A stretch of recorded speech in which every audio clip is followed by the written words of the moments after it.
Okay, everybody, are you ready to hear some brilliance tonight from our two esteemed colleagues? I promise I will not take too long because you are not here to hear me. You are here to hear about a beautiful new book. I have to say, I told Margot, we've been corresponding for the last several months. We've never met in person, and I love this book so much. I tried to dress like Lizzie Craig would for the evening.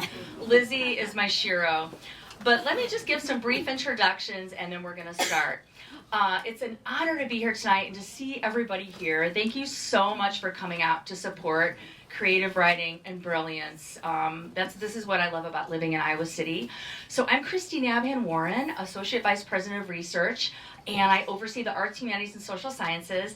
And one of the things that our office has started is Book Matters, where we celebrate two recent brilliant books by colleagues here at the University of Iowa. And I have long wanted to lean into Iowa Writers Workshop and to bring in a writer. And so very happy that Margot agreed to come and talk about her newest book. I will admit this is the first book I've read, but I read it through twice. I even have notes, and I really hope you can sign it later. It's just a brilliant book, and for me it really brings a young woman to life in complicated ways, and reminded me of Anne with an E, Anne of Green Gables. I was a huge Anne of Green Gables fan. So I'm so happy you all are here, and I want to also give a shout out to Prairie Lights, who's our partner. They provide the space. They provide appetizers afterwards. So it's been a beautiful partnership with our favorite nonprofit, our favorite independent bookstore, and showcasing the brilliance of our faculty.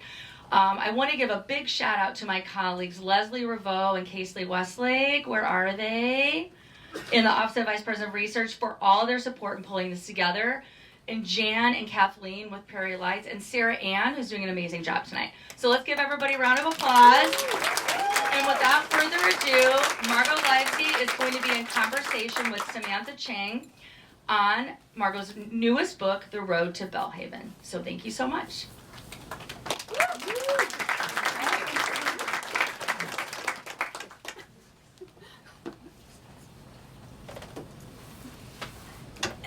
It's fantastic to be here and to see so many great writers, strangers, friends. Often the groups overlap in a very happy way. And it's amazing to be in this space where I've heard so many fantastic readings. I am honored to be here. And with Sam's encouragement, I'm going to read for about 16 minutes, which is now an almost unheard of length of time to read for in a bookshop. But I hope this will be your chance to enjoy the wine, to sort of bring your day into focus. And this is one of the many moments when I really wish I had a stronger Scottish accent. The Road from Belhaven. The summer she was 10, she learned not to speak of it. She told the hens, she told the cows, she told the pond at the bottom of the field and the ducks who swam there and her pet jackdaw, Alice. But she did not tell her grandparents, Rab and Flora, or Hugh, the farm boy, or Nellie, who had helped in the house when she, Lizzie, was learning to walk, and whom they still saw every week at the kirk. The first picture came on a dreich November day. Her grandmother was in the dairy, skimming milk, her grandfather in the fields, digging potatoes. Lizzie was beneath the kitchen table, making scones for her doll. She must have been 3 or 4. When the flagstone floor and her bowl and spoon disappeared, instead she was watching her grandfather, his shirt sleeves rolled up, scything hay in the meadow by the river. He was working his way along the bank, cutting wide swathes. One moment the hay was upright, the next fallen. At the end of the row he stopped to sharpen the scythe. Lizzie could see his shirt clinging to his back as he ran the whetstone back and forth. He was starting on the next row when the blade bit his leg. She was still exclaiming, no, scrambling from beneath the table, when the kitchen door opened and her grandfather stepped into the room, carrying a basket of potatoes. As he washed them at the sink, She patted his legs, searching for the cut beneath the rough fabric of his trousers. "What is it, Lizzie?" he said. "Do I have mud on me?" She told him what she'd seen. "I'd have to be Guy clumsy," he said, "to cut myself digging tatties." She was still wondering why she'd seen a scythe, not a fork, why the sun had been shining, though the sky was grey, when her grandmother returned, and together they went to feed the hens. By the following July, when Neil, their neighbour, carried her grandfather home in a wheelbarrow, she had forgotten the scene beneath the table. Only as Dr. Murray made dark, untidy stitches in Rab's leg, did she recall her glimpse of the meadow months before. She thought of them as pictures because she could see everything so clearly as if she was standing nearby, although she never saw herself. Sometimes she saw ordinary things, her grandmother choosing which hen to kill, a cow stuck in the mud by the river. She saw a picture of Nellie in a white dress at the front of the church, and 3 months later Nellie announced she was marrying Angus. "You could have knocked me down with a feather," her grandmother said, reporting the news at supper. Lizzie started to say she had known for weeks, but her grandfather was already talking about the sheep shearing. All this happened at Belhaven Farm, which was in that part of Scotland called the Kingdom of Fife, surrounded on 3 sides by water. The Firth of Forth to the south, the North Sea to the east, the Tay estuary to the north. Fife was known for its collieries, its fishing, and its university in St. Andrews, but the farm was inland from the coal mines. The year of Lizzie's birth, the explorer David Livingstone died in Africa. The RMS Atlantic sank off Nova Scotia, and the Scottish Rugby Union was founded. On the farm, the most notable events, besides her arrival, were the mild weather and the early harvest. Where were her parents? On the wall of her bedroom. Her mother had made the drawing the day they got married. Helen, wearing a dress, the folds nicely shaded, was sitting in a chair. Teddy, in his Sunday suit, stood behind her, his left hand resting on her shoulder. Lizzie seldom glanced at them, but every morning she looked at the little white house with 2 red doors, which had belonged to Helen and which stood on her chest of drawers. In fine weather, the woman came out of her door. In bad weather, the man emerged. Sometimes each hovered on the threshold, but they could never come out at the same time. Besides the weather house and the drawing, Lizzie had inherited her mother's border terrier William and a handful of stories. Helen could undo any knot. She could imitate a thrush so that the birds sang back. She had rescued a calf from drowning in the river. She was partial to gooseberry jam. About her father she knew even less. Teddy had been a fisherman. His boat was named St. Fillan after the saint who had lived in a cave on the Fife coast and wrote by the light of his glowing left arm. But neither God nor St. Fillan had saved Teddy's boat when the fog rolled in on October Day. 7 months later, Lizzie was born. 12 months later, Helen died. "Not because of you," her grandmother had said. "Pneumonia. Your father drowned in one way, your mother in another." She had the ducks and the hens for company, the orphaned lambs and calves, but whenever she and Flora went to Langmuir, she gazed longingly at the girls in the school playground. At last, the August she was 5, she set off to join them, wearing a clean pinafore, carrying a slice of bread and a piece of cheese. She walked the first mile on her own, past their fields and the track that led to the Lochan and Neil's fields. Then she knocked on Dr. Murray's door and walked the rest of the way with Morag, the oldest of his 3 girls. On the first day, Morag hung back, afraid of the boys jostling in the playground, but Lizzie ran into the schoolroom, eager to begin. The teacher, Miss Renfrew, put her in a desk next to Sarah, who lived in a house near the blacksmith's. Her milky skin was dotted with freckles that Lizzie kept trying to count. She liked the morning hymn. She liked writing and counting and reading and reciting, and she particularly liked lunchtime when they were free to play for half an hour. She was good at catch, fast at running. Soon she knew the skipping rhymes. Down in the valley, bluebells, cockleshells. After school she was meant to walk home with Morag, but one Sunday afternoon she joined a group of girls playing hopscotch. How many times had the church bell struck before she heard a voice calling, "Lizzie Craig?" As they walked along the track, Lizzie skipping to keep up, her grandmother explained she couldn't stop and play whenever she liked. She had the hens to feed, the ducks to shut in for the night. "You've seen the foxes," Flora said, sneaking under the gate at dusk. She still enjoyed the games at lunch, but while she gathered the eggs, she knew the other girls were whispering confidences, running in and out of one another's houses. She was the only pupil with no sisters, no brothers. Then, one January morning, the spring she turned 9, Bob, the cowman, slipped in the first snow and decided he wanted to stay home. A week later, her grandfather returned from Cooper with a wheaten-haired, lanky-limbed boy wearing 2 short trousers and a too large shirt. Her grandmother cut Hugh's hair, shortened his sleeves, and made him a bed in the seldom-used parlour.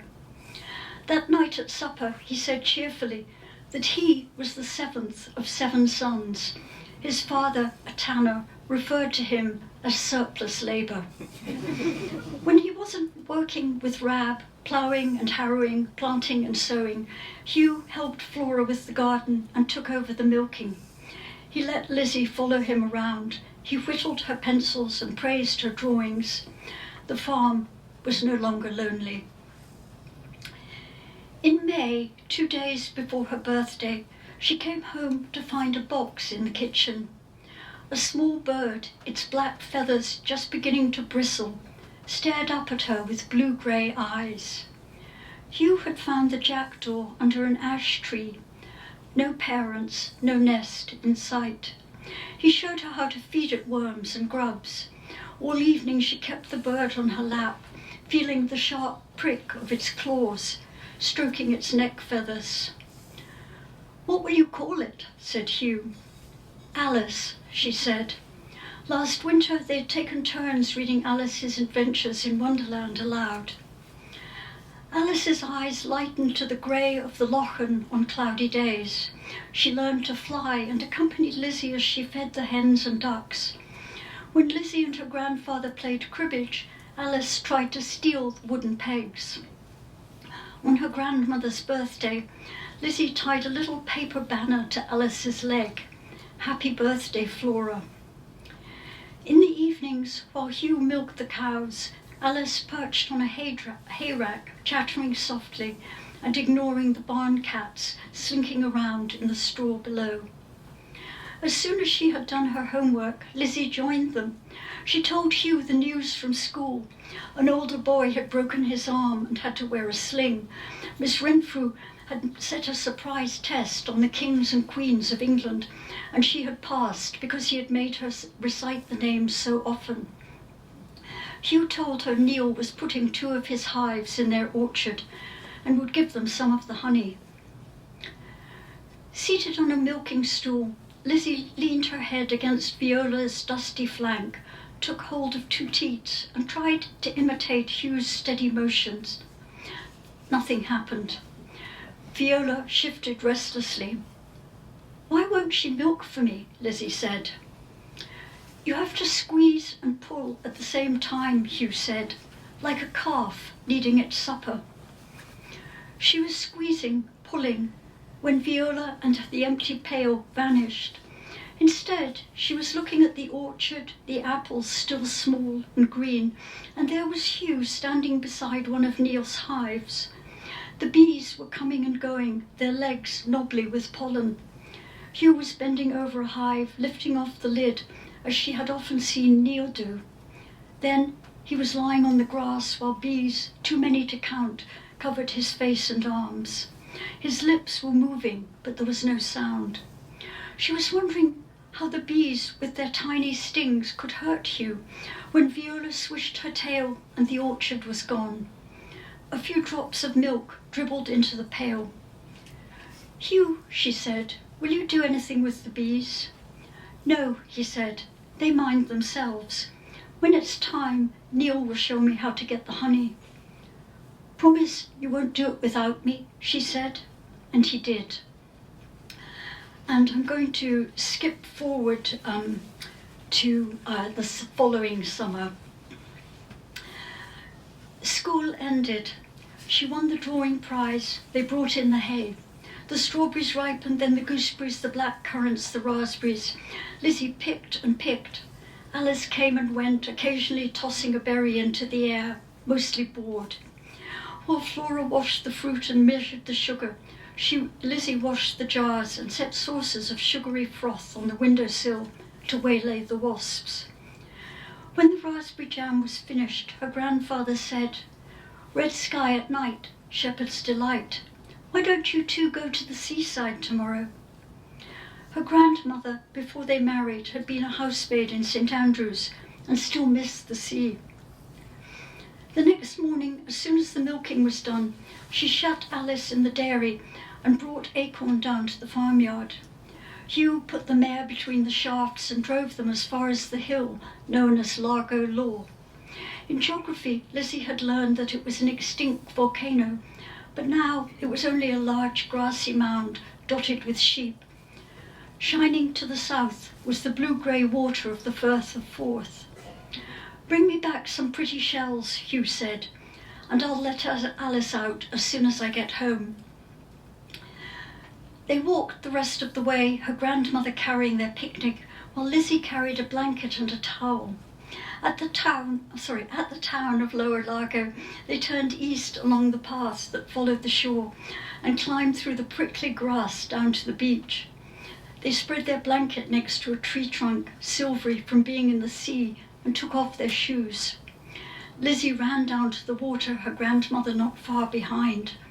"It's perishing," Flora exclaimed as a wave splashed over their feet. She pointed across the firth to the pleasingly shaped hill known as Arthur's Seat and the spires of Edinburgh. They walked along, filling their pockets with shells. As they ate their bread and cheese, they decided which ones were worthy of Hugh. The rest would be crushed with a rolling pin for the hens. After lunch, Lizzie ran into the dunes to squat behind a scrubby bush. The little pool vanished instantly. When she came back to the beach, a boy was leading a donkey along the wet sand. "Penny a ride," he cried, "a penny for a ride on Fife's best-tempered donkey." Lizzie could have all the rides she wanted on Acorn, but she asked for a penny and joined the two girls already waiting. She was watching them playing leapfrog when, like a small breeze stirring the kitchen curtains, something rippled across her brain. Was a picture coming? She hadn't had one since before they went to the fair. But no, it was nothing. Flora was strolling the tide line, 3 children were paddling. A dog that looked like William was trotting behind an elderly man. The donkey returned. A boy slid off. The smaller of the waiting girls climbed on. The other girl turned to Lizzie. "You're not from here," she said. Lizzie explained they were taking a holiday after finishing the jam. She pointed to her grandmother, who was throwing a long strand of seaweed into the sea. The girl pointed to a spire visible above the dunes. She lived beside the church. They had made their jam last week, and the girl on the donkey was her little sister. The donkey trotted back. The younger sister slid off. The older one climbed on. Lizzie watched her grandmother bend to examine something. Maybe next time they could bring acorn and offer rides. Then the donkey was back, his eyes brown as the river elder, and on his shoulders the cross of dark hairs, which Mr. Robinson, the Sunday school teacher, claimed was the donkey's reward for carrying Christ into Jerusalem on Palm Sunday. Lizzie clambered on, and from her new vantage point searched the horizon. Somewhere in all this water was her father. "Does he have a name?" she asked. We call her Gooseberry because she fancies them." The boy began to run, Gooseberry trotted, and Lizzie held tight to the halter, delighted by the people, the waves passing so quickly. When the ride was over, the boy helped her down. Gooseberry, released, opened her mouth and uttered a sound, so angry, so sorrowful, that Lizzie jumped back. "Oh, she's tired of the rides," said the boy. "I'll take her home for now. I'll take her home for tea." All the way across the sand, the braying followed her. Her grandmother had wrapped up the shells and was shaking out the blanket. They retraced their steps through the dunes and were climbing up towards Largo Law when they heard the clip-clop of hooves and, what luck, Johnny Stevens from the village was heading home with room in his cart. While the grown-ups chatted over her head, Lizzie calculated the money she and Hugh could make giving rides at the beach. They got down at Neil's house and walked the rest of the way. As they came through the farmyard gate, the hens ran to meet them, clucking furiously. "Hugh must have forgotten to feed them," her grandmother said. Lizzie was leaving the granary when Alice came shooting down. She landed a few feet away and, looking over her shoulder, eyes glinting, began to walk towards the gate. When Lizzie didn't follow, she came back, pecked her shoe, and began to walk again. Still holding the pail of grain, Lizzie followed. Alice took to the air, circling, cawing. "Run," she was saying, "run faster." Lizzie set the pail on the wall and ran. Hugh was lying in the grass between two apple trees. His face and neck were covered with bees, so many that no skin was visible between their brown and golden bodies. Flinging herself down, Lizzie used her skirt to wipe them away, not caring when she was stung. "Hugh, Hugh, are you all right?" His lips moved, but there was only a faint hissing sound. Thank you.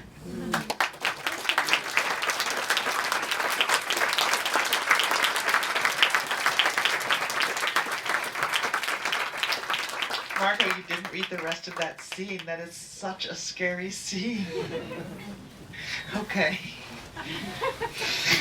And she told me I'm not allowed to do spoilers. That's the one thing I'm not allowed to ask her.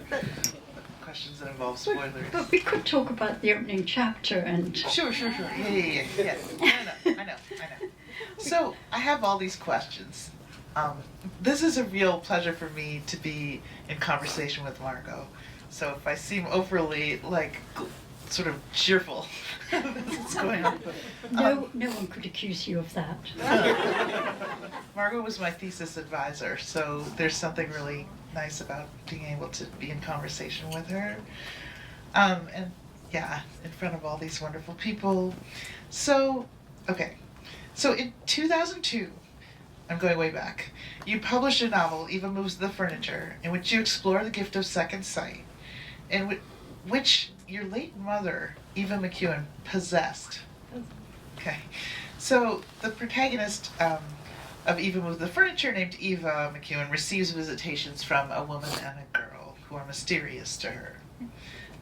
This new novel, The Road from Belhaven, involves a wonderful protagonist, Lizzie Craig, who has the ability to see glimpses of the future, and this ability changes her character, I think. To begin, she doesn't talk about it when she's a child, and also she can't control it.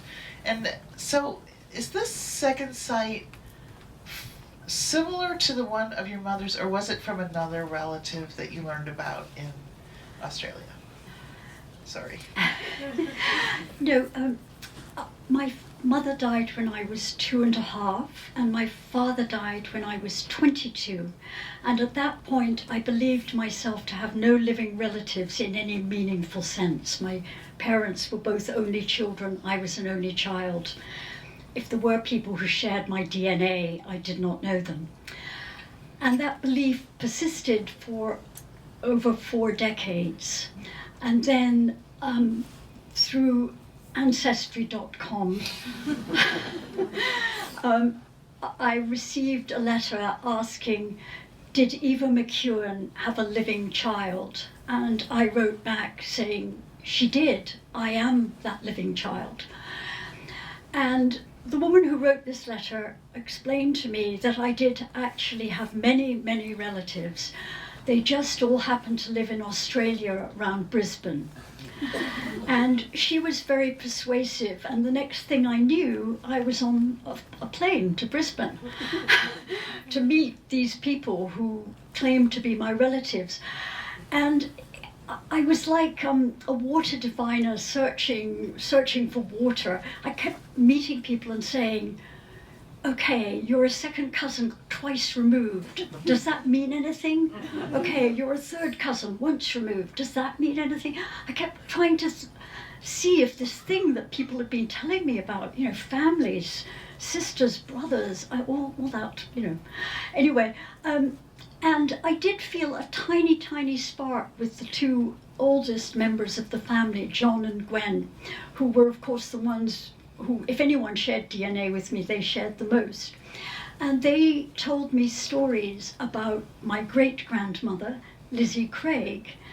And among those stories were about her gift of second sight and how she could predict the future. And suddenly, everything I knew about my mother, Eva, took on a different aspect, as I thought that what I had thought was a unique gift was perhaps a hereditary gift. So in a very distant way, The Road from Belhaven is a prequel to Eva Moves the Furniture that I never expected to write. That's wild. Okay, well, I'm going to skip to this question, then I'll go back to questions about Scotland, okay? Okay. So, as someone who read Eva Moves the Furniture when it came out, when some of the people in this room were toddlers, If that. Yeah, if that. I feel that Margot has been exploring her own kind of speculative fiction since way before speculative fiction became the latest thing, which is I just find that really interesting. So I feel like, these days I read a lot of fiction about the environmental apocalypse, and I read about AI. I read about, some other kind of apocalypse. And I feel like your work feels very sort of separate and original compared to the tropes that I keep encountering now. And I would like to know, tell me the literary lineage of your speculative fiction, and how does Second Sight fit into it? This is harsh. Well, there is a robust tradition in Scotland of what we are now calling speculative fiction, but was never called that before. Things like James Hogg's Confessions of a Justified Sinner, which is a book with such a fabulous idea that is so tedious in its enactment of that idea. And then John Buchan, now a famous misogynist and anti-Semite, but he wrote the most brilliant ghost stories, just wonderful, wonderful ghost stories that were so deeply embedded in the Scottish landscape. And growing up, people would describe the landscape in terms of stories about people who might or might not have historically lived. And so all of that was part of the culture for me, part of the atmosphere. But when I was writing Eva Moves the Furniture, the biggest complaint that the people who rejected it for 12 years made was that it had ghosts. Yeah. And they said, no way. And I said, turn of the screw, and they said, the one exception. And I said, what about other cultures? If you look outside the white Anglo-Saxon culture, then you can find examples. And then I said, well, what about the Bible? Tons of, speculative fiction in the Bible. But anyway, No, I mean, I think you could tell I wasn't making much progress. Yeah. No, 12 years. Yeah. I mean, both Jane Eyre and Wuthering Heights are haunted. Yes. Yeah. But Yeah. but nobody thought about that at that time. And so it's so interesting for me to have lived this many years and see people writing all of this. And I was thinking that the kind of work being done now is kind of like the second cousin or third cousin once removed of the kind of work that you're doing. Yeah. And I'm wondering if you read very much of it and what you think about it. I read Kevin Brockmeyer with a huge enthusiasm. I don't think I single out speculative fiction. Sometimes I'm reading something and it turns out to be that way. But it isn't. It doesn't separate out into a genre for me exactly. I think it's just part of literature, part of life. Yeah, because it's actually in your life and in the world that you write about. I mean, I was interested, so I'll go back to this question about Scotland. I was just really taken by the setting in the road from Belhaven, and I know you wrote about it during the pandemic when you couldn't actually get there, and I was wondering whether that sort of affected the way you wrote about Scotland. And I think it very much did. On March 11th, I flew back from Iowa to Boston, and I suddenly realized what was happening in an acute way, and I put aside the novel I had been trying to write and began to write The Road from Belhaven because I thought it would be a reliable way to go to Scotland every day, and I could make it as Scottish as I wanted, and no one would be cross with me. And you use Scottish words that I don't know, like dry November day, just what I'd have to be guy clumsy, and you don't translate them or gloss them, which I enjoyed. Yeah. Was that something that you thought about during this Well, time? like quite a number of people in this room, I probably try to write in two languages. I mean, there's a long tradition of colonized countries of people writing in two languages. So Robert Burns, for instance, Auld Lang Syne, but then writing in very pure English on other occasions.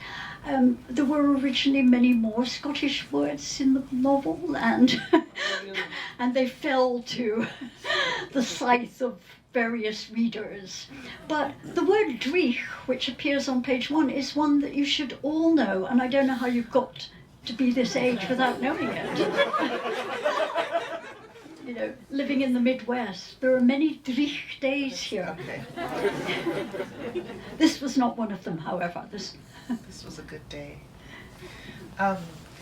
So I felt, it's when I read Eva Moves the Furniture, I felt as if it was a novel that sent you into writing differently than the novels that you wrote before it. Yeah.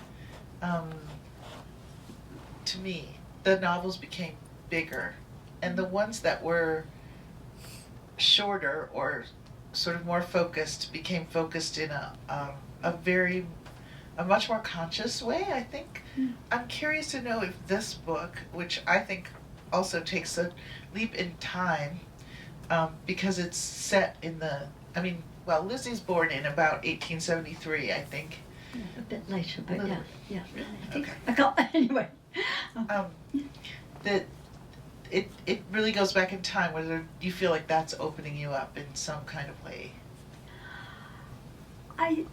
What is it? I don't really know. I know that I wanted to write a short novel set in the past that was somehow not a historical novel, whatever I mean by that. And I talk about it a lot with my dear friend Andrea Barrett, who writes wonderful novels and stories set in the past. And she has very evolved views about historical fiction. Yeah, I'm curious to know, what not a historical novel means to you. Well, I grew up reading people like Mary Renault, Oh yeah, The King Must Die. Yes. You guys read this? Yeah. The Persian Boy. No. Yeah. For instance, and I contrast that with a novel I read like Robert Louis Stevenson's Kidnapped, which was set 100 years before Stevenson was born, but is so fresh and so brilliant. It never occurs to you that it's set in the past. And I loved that quality, and it inspired me. So are you saying that historical fiction is kind of boring and not fresh? No. I mean, and I love his. But Isn't that the purpose of historical fiction is to give us a bunch of history? Is that well, James Wood has this great phrase, the pornography of information.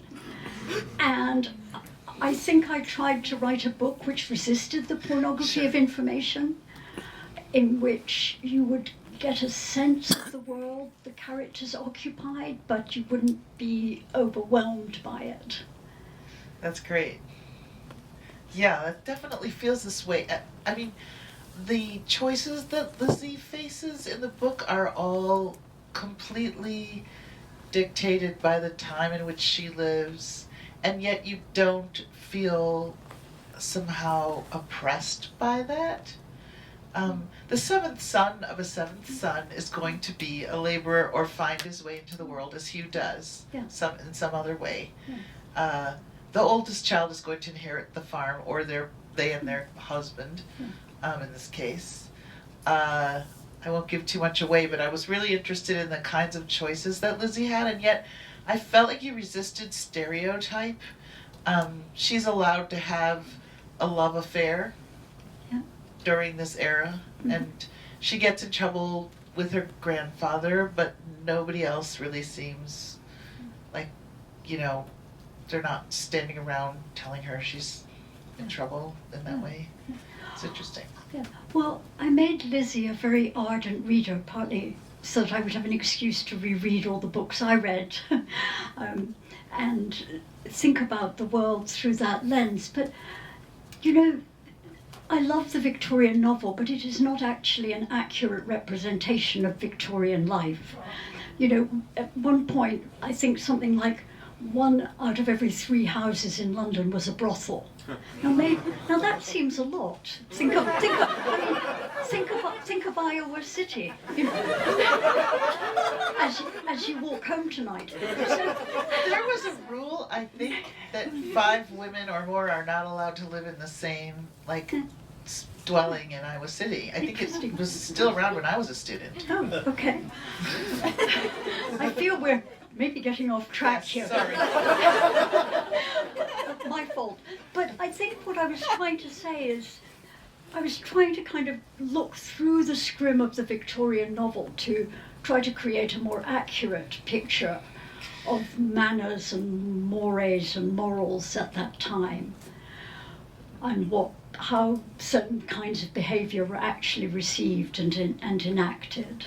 And the choices facing young women at that time. Yes. And young men. There's a character in this novel named Lewis, who I would describe Lewis as appealing but flawed. Lewis also has sort of a constraints in which he must live, and I thought that was he's an apprentice. I thought that was very sort of powerfully described, like the pressures that he's under as an apprentice. I felt as if he were trying to get a PhD or something. He had to please his advisor at all times. Yes. Yes. Well, I have 2 little cards by my writing desk, and one is a quote from a conversation many years ago with Walter Mosley, who was writing his Devil in a Blue Dress mystery series, and he said, every novel ought to have a mystery. And I just thought that was a very cool thing to say. And the other was the mother of an old friend who said to me, and I cannot remember the context, she said, everyone has a secret sorrow, And I think about that for my characters when I'm trying to create them, and I think about that when I meet people with whom I do not necessarily feel an immediate rapport. And it's very helpful, both at my desk and in the world. I feel like at some point I have to open this up to questions, but yeah, right?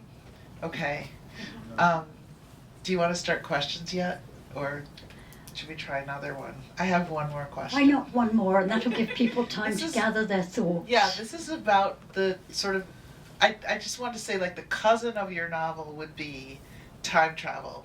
The thing that interests me is that in this book she can see into the future, but interestingly she can't actually change the future, whereas the whole idea of time travel is that we're in this moment and we want to change it, so we go back into the past. I mean, like, did it ever occur to you to make Lizzie be able to, I mean, like, how did you think about that? Because it's sort of this whole idea of time and fate and free will and all this. I find it very perplexing, and having so far failed to inherit my great-grandmother or my mother's gifts, I did research and talked to people who told me they could read the future, could see into the future, and the experience they had of the teeth of time slipping. And I thought that was so interesting.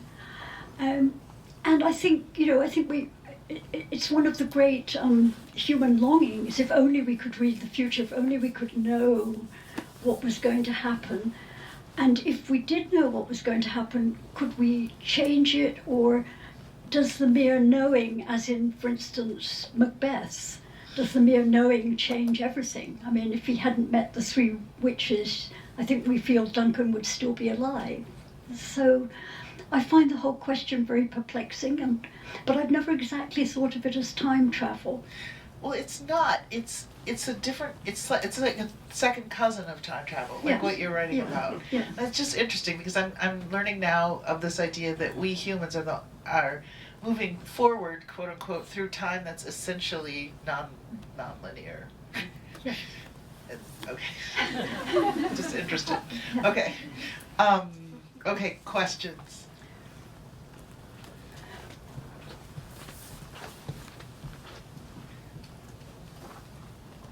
Hi, Margot. Hi, Nico. I was really interested in the idea of writing a more accurate version of Victorian life, as you said it.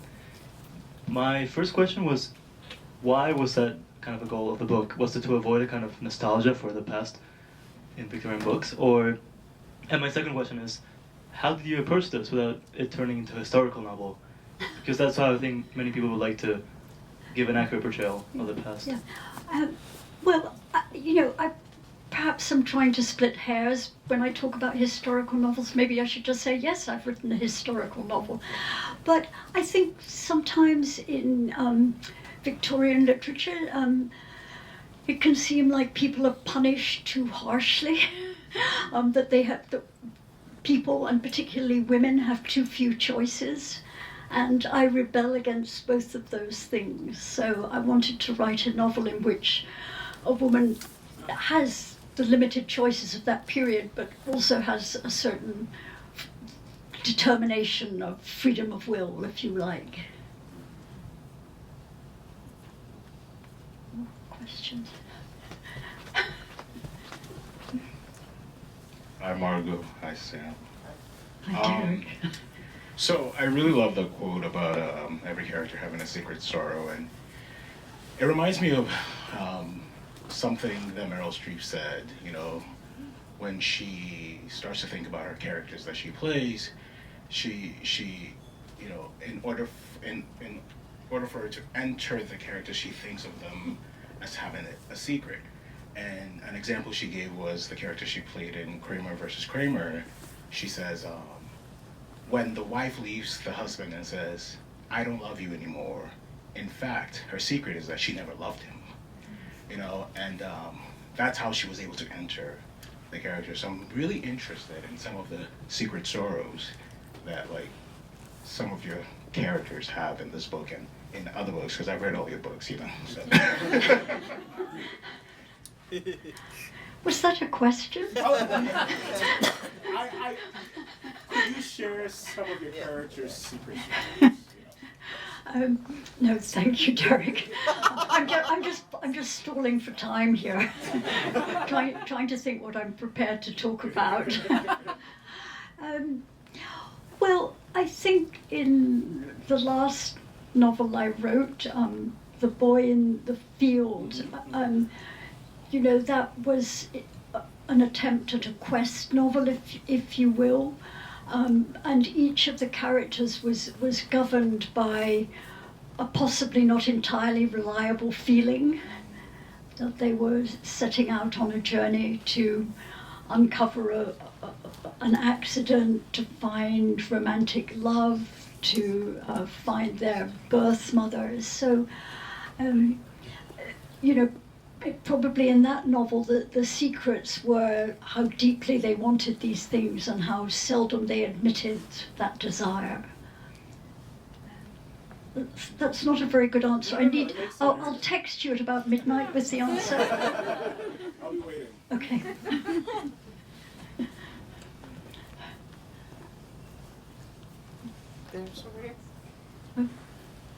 Hi, Margot. Hi. I'm curious because you were talking about this novel being a way of visiting Scotland when you could not. So I'm curious about what your favorite thing was that you encountered while you were on your visits as you wrote. My astral visits. Yes. Well, one good thing was that it was a pleasure to be able to, pester my family, my adopted family, have the swallows arrived, are the primroses up, how are the lambs doing, to ask all these agricultural questions. And, many pages of The Road from Belhaven ended up in recycling, and many of them were about life on the farm, which I wrote about interminably. And then Andrea Barrett said, no, this is, we're fed up with the hens. So, but for me, that was a great pleasure. And I think just thinking about the rhythms of life there was deeply pleasing to me.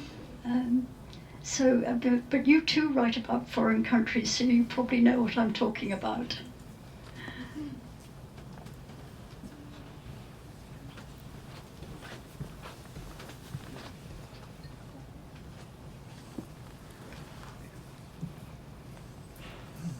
Hi, Margot. Growing up, Ray Bradbury was a huge favorite author of mine for speculative fiction.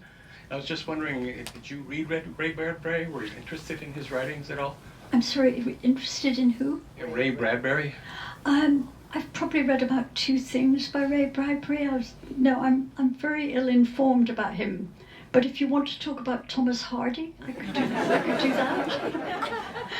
I'm sorry. I should have prepared for this. It's my fault. And maybe Alice in Wonderland is speculative fiction. Sure. Do you think? Yeah. Hi, Margot. Hi, Jen. Thanks for the book. One thing I especially admired about this novel was how propulsive the plot was, and it sort of generated tension as I went along. It was more and more suspenseful.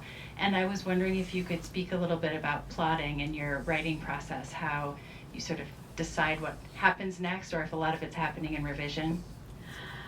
Thank you. Plot is one of the hardest things to talk about, and it's interesting looking at books about writing how few of them mention plot, or they say something very evasive like a plot is a good thing, and then they move quickly on to minor characters or something they can say something sensible about.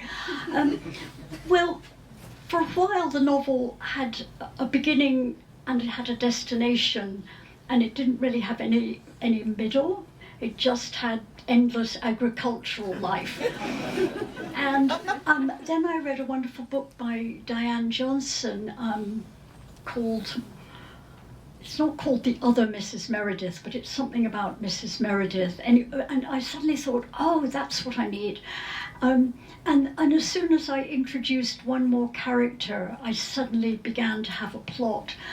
And also I began to realize that a great part of the plot, and this may surprise some people in this room, was about sex, because as you know, I'm hopeless writing about it. But although everybody here has helped me a lot, but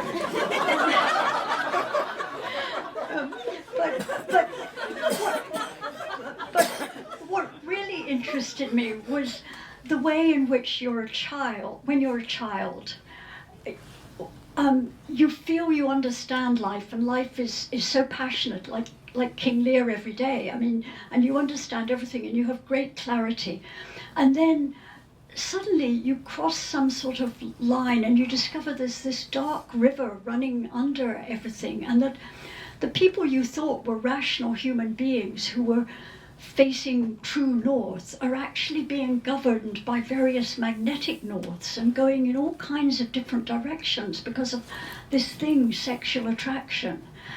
And I think that's such an interesting moment when a character crosses that line and what comes of it. Which is the character? Was it Lewis? It was Lizzie.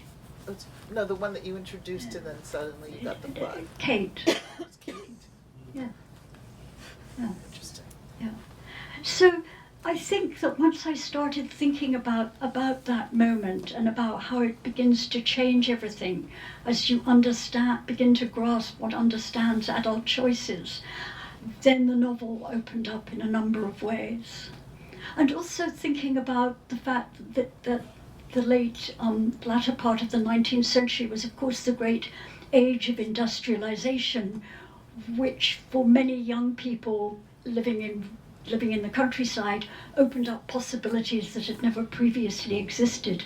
You could leave home, and that was a very new thing. I have a question.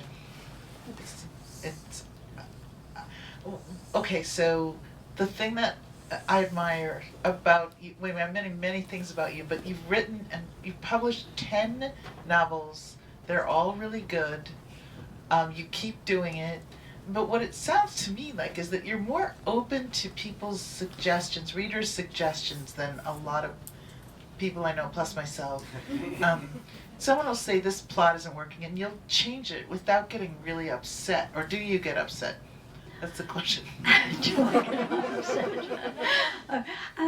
I love plot. I mean, if you grow up reading the Victorians, you think of plot as the muscle of fiction. Plot is the thing that pulls the reader along. And, that moment when Pip suddenly understands that Magwitch has been his benefactor in Great Expectations, I mean, it's more real to me than many moments in my own life. So, yeah, I love plot. So you take suggestions from, like, say, Andrea. Yeah. And you, Sam. Have anything to offer? Okay. Erica. Here. Erica. Hi. You mentioned cutting your long passages about farming, and I was wondering if you have any rules about what to excise or what you consider excess. I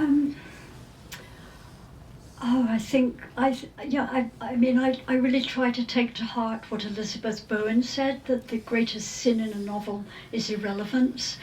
And when I first moved from writing short stories to writing a novel, it was so exhilarating. I had so many more pages, I could do so many more things, and I could go to the zoo and talk about every animal. But then, many pages later, I had to think, what is each element doing in terms of advancing the plot, deepening the character, deepening the psychological arc? And so, by that criteria, many things turn out not to be necessary. But I do enjoy sprawling books. I just read a 987-page novel by one of my former students with great pleasure. So it's not my only aesthetic, it's my current aesthetic for me.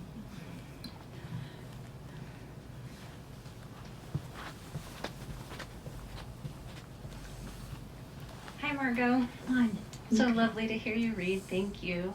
I was curious what your process was to enter the second sight moments and scenes, and sort of how you came about making the decisions for what she would see in those moments. And also curious if you see writing as a form of second sight in any way, especially when you're doing that.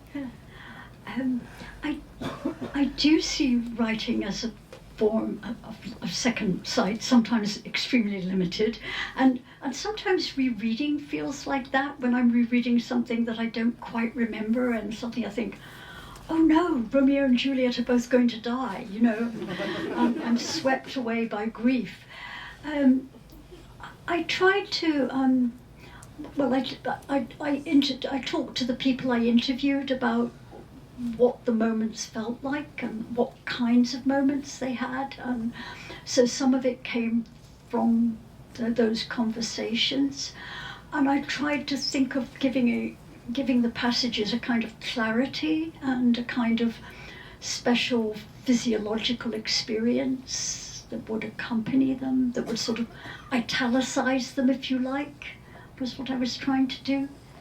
And I thought of certain paintings that I love, you know, that have those wonderfully clear Dutch landscapes and lovely little Flemish paintings that glow like jewels. Thank you.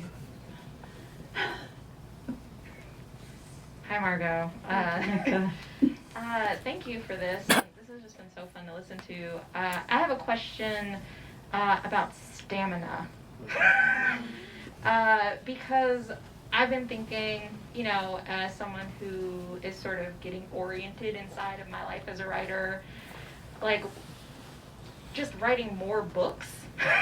Just like, how does one do that? And you've done that quite a bit.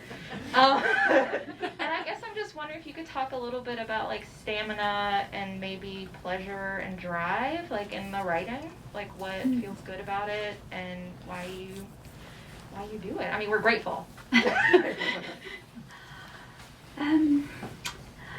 Yeah, thank you, Donica. I think, you know, for me, writing is the most successful relationship of my adult life. You know, it's with books. I mean, you know, various people who are close to me are happily not here tonight, so that. But you know, so you know, writing is the most pleasurable thing I do, I would say, except for going to Scotland. You know, I even when things are going badly, I'm happier at my desk, and I miss it when I don't do it, and I feel like a rubbish human being when I don't do it, and I hate myself. But the best part is being in a story, you know, and then when the ending looms up, that's actually sometimes a bit scary because I might have to leave the story, I might have to finish it, you know, but that moment when something has a little bit of traction and I can go to it every day, I love that. So I don't know if it's about stamina, I think it's more about addiction and pleasure centers and That's wonderful. Thank you. yes, thank you. Hi, Margo. Do we have time? Oh, yes. Hi. Yes, Still sorry. over here. This has been so great. I think you actually answered part of my question when you answered Danika's question, but this family in Australia and this lineage of seeing women that you, I mean, this is a very memoirist question, but I know you've written plenty of nonfiction and write beautiful essays, but have you thought about writing, sort of diving into that family stuff through a nonfiction form? And I'm guessing the answer might be no, since you haven't. And if it is, maybe you could say a couple more sentences about why fiction is the rightest place to explore that stuff. No, well, if I could write non-fiction like you, Melissa, it would be different. I think when I finished writing Eva Moves the Furniture, I had talked to all the people who were still alive who knew my mother. And I wrote this novel, which was, an attempt to, as the phrase goes, as the verb goes, to capture her. And when they read the novel to a woman and a man, they said, "This is a lovely novel, but it is not your mother. It is not the person I knew." And in a funny way, I felt like I had replaced her with a simulacrum in trying to create this fictional character. So one of the things that was very appealing to me about Lizzie Craig was how little I knew about her, and how much freedom my imagination had, and how few people there were that remembered her. So that I felt a certain kind of license. And my few attempts to write about the living have brought down derision and hatred upon me. So I just think I'm not good at writing about people who can speak for themselves. Ray, you had your hand up for a lot. Yes. Maybe this could be the last question, and then we can all drink. I'm not sure this deserves to be the last question, but I was just going to ask, how come Scottish people are more superstitious than English people, despite sharing the same island? Because second sight, that feels like something that, Yes, I think maybe poverty is good for superstition. You have more time to sit around in the evenings, you've nothing to eat, you've nothing to read, you've nothing to do.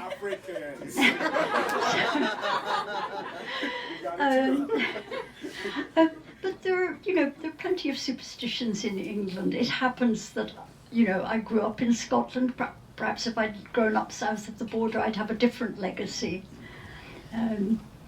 But I think other Celtic countries, Ireland has many legends, many superstitions, if you will. Superstition always sounds slightly derogatory, so. But yeah, I'll ask my English friends and see what they say and report to you. Well, thank you so much, Sam, for these amazing questions. Thank you for being such a great audience.